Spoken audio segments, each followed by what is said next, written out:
Good day po. Smart po ito dito sa Makoy Homestead. Yung araw na to ay makulimlim. Although umaaraw, pero pinalabas ko ang kambing para makakain-kain naman sila. Pero hindi ko sila maaaring itali sa malayo dahil nang mahirap na pag umulan. Masyado silang mababasa at saka tatanggalin mo pa dun sa pagkakatali. Dito, once na pinre-range ko lang sila, once na umulan, takbo sila punta dun sa bahay nila. Pero ngayong araw na ito ay mag-aano tayo, tayo talaga mag-aano po ako. May nakita o mga dapat i-repair dun sa may pinto ng bahay ng kambing. May malaking gap na nakakalabas yung kambing, and then same with dun sa bahay nung sa pabo na may sisiw, nakakalabas yung sisiw. Medyo maliit pa yung sa sisiw ng pabo, o tutukain siya ng mga ng mga manok pag nalaglag siya. And then yun namang sa bahay ng kambing, yung pinto, kaya kailangan i-repair. Nakakalabas sila ng hindi pa oras ng paglabas nila. Okay, sige, samahan niyo po ako.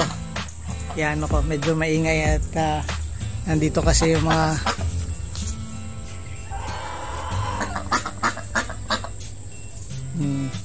talagang ayaw nilang gusto nila laging kasali sila sa storya. Sige po, punta muna tayo dun sa bahay kambing. So ito po yung tinutukoy kong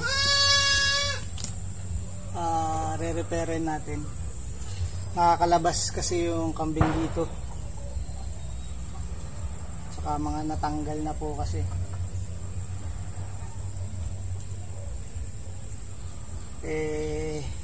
Lumalabas sila ng hindi pa oras ng paglabas. So hindi ko pa alam kung anong magandang nito. Hindi pa ako sure kung ang tawag dito splicing wire. Meron akong yung mga, kaya minsan di ko tinatapon yung mga pinagputulang ganito, magagamit mo pa. Nagamitin ko lang yung mga tira-tira. Tawag yata dito splicing wire. Google ko kung tama yung sinasabi ko. So magko-connectin ko, magdudugtungin natin, tapos para hawak na dito ulit sa frame para hindi sila makalabas. Papakita ko mamaya nung malapit pag nagawa ko na po. Gagamit kayo ng plies at saka plies, cutter, kaya ay long nose, alin man yung kinakailangan.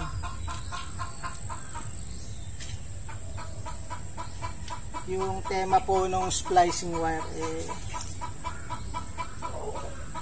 para mag-join yung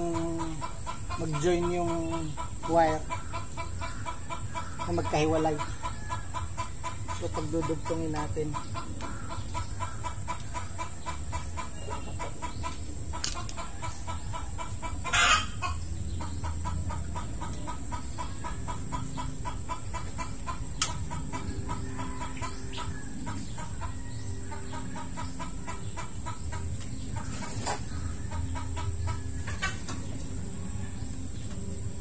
para hindi sila makalabas.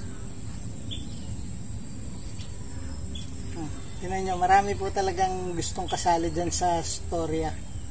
Kagaya ni Ken, gusto niyang kasali rin siya. Okay, dugtong na po siya. At least may ano ko na sa dito sa frame.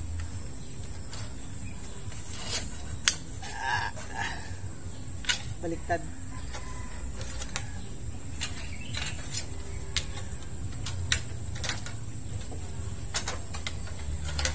Hindi man maganda yung gagawin ko, pero at least nag-join yung magkahiwalay na wire.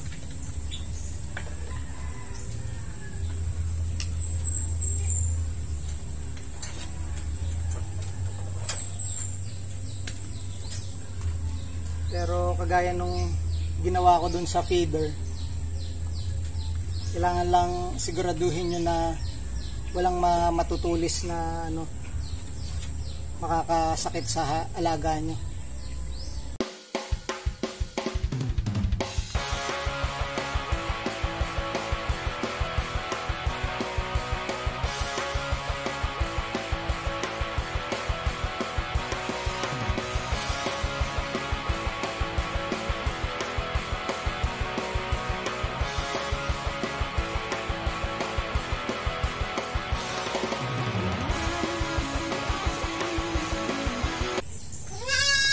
Okay na po, tapos na. Lipat tayo dun sa Bengala. I mean dun sa bahay kasi ng Bengala yung dati. Pero ngayon nilagyan ko ng sisiw ng pabo. Papakita ko sa inyo yung naging output nito. Ito magkahiwalay ito kanina kasi putol nga dito, so nakakalabas siya sa area na to, nakakalabas sila.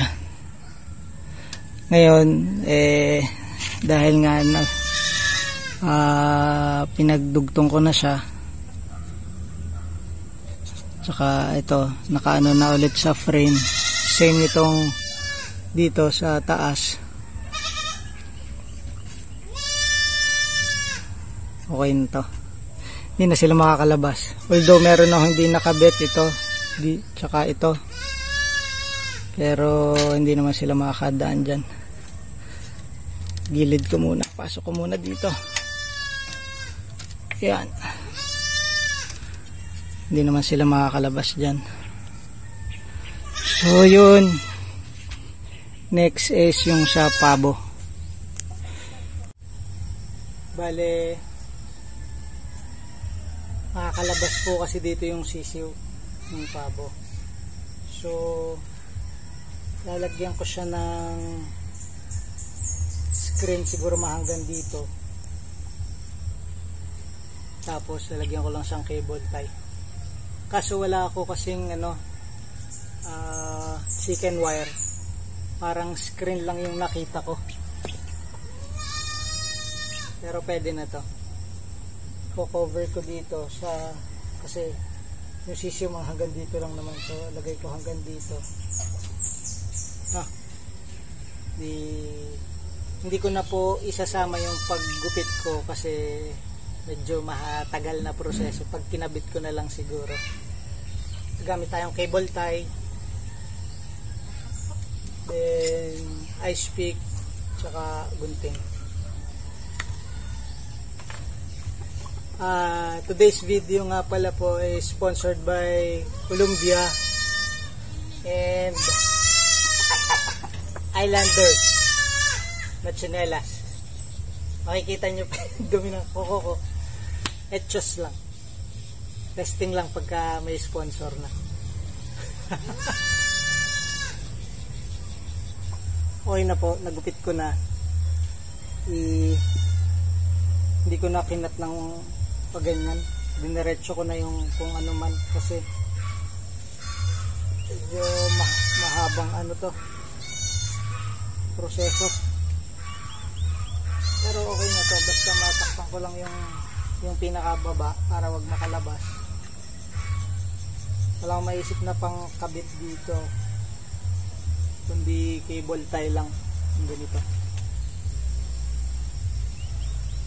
Tapos kaya ako may ice pick, bubutasan ko. Tingnan natin kung okay kaya.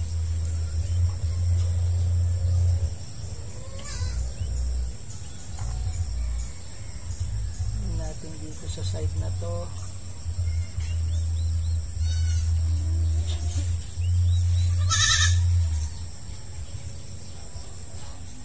So binutasan ko muna para lumusot yung cable tie.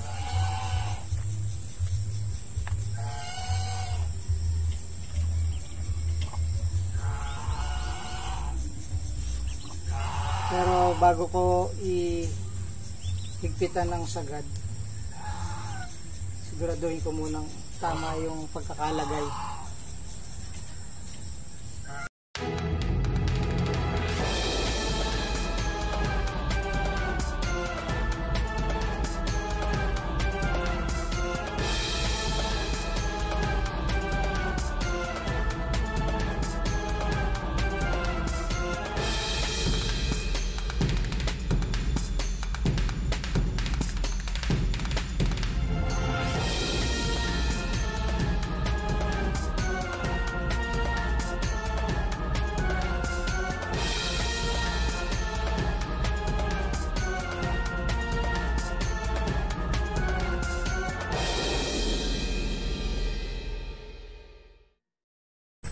Voila,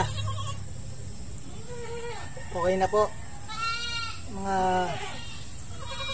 simpleng maintenance na kayang-kaya nyo pong gawin. Papakita ko sa inyo. So ngayon naman hindi na makakalabas ang sisiw kasi may harang na, hindi na sila basta makakalabas. So ako na lang lalagyan at medyo gahol na ako sa oras. Saka ako dadagdagan pa ng cable tie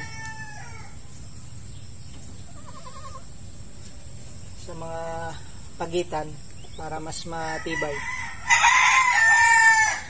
So yan po, okay, sarado na siya. Yan yung cable tie. Hindi na siya basta-basta makakalabas.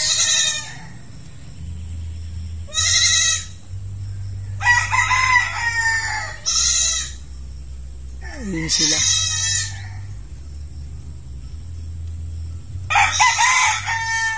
Thank you po for watching. Sana na-enjoy nyo ulit ang aking simpleng maintenance. Subscribe lang po kayo. Then kita tayo ulit sa sunod na video. Thank you po. Marami tayong wire. Yung ano po yun, yung bengala.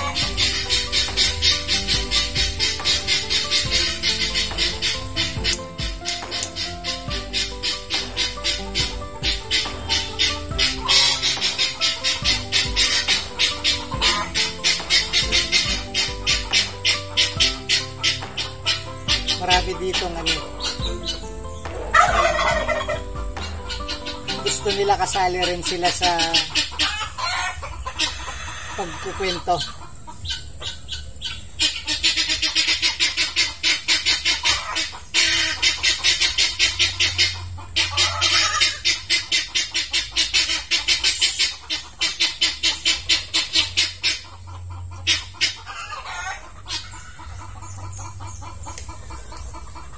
Nagtataka sila siguro bakit nagsasalita ako.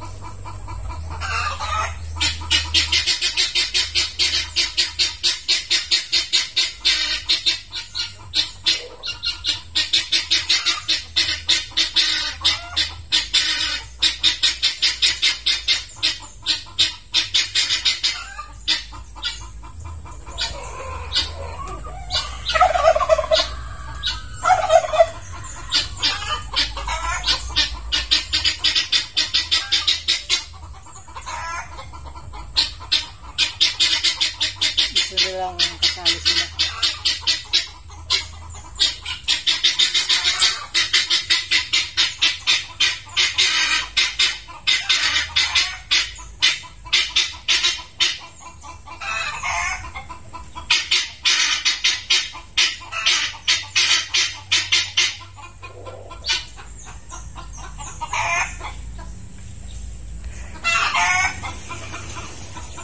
Lakas po ng boses niya. para nga din tong ano, yung mga gansa. Pwede din siyang, yung sabi ko nga sa mga nakaraan kong video, pwede silang mga parang guard dito sa farm.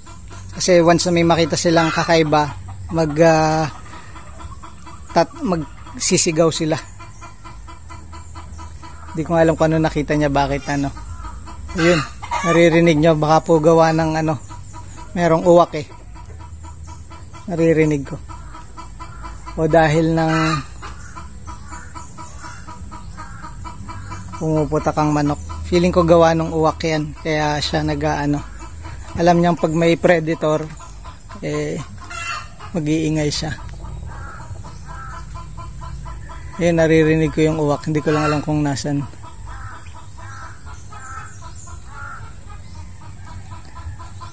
Nag-ano siya. Anong tawag doon? Parang nagbibigay siya ng babala sa iba. Teka, talagang maraming mga commercial. Tuloy ko.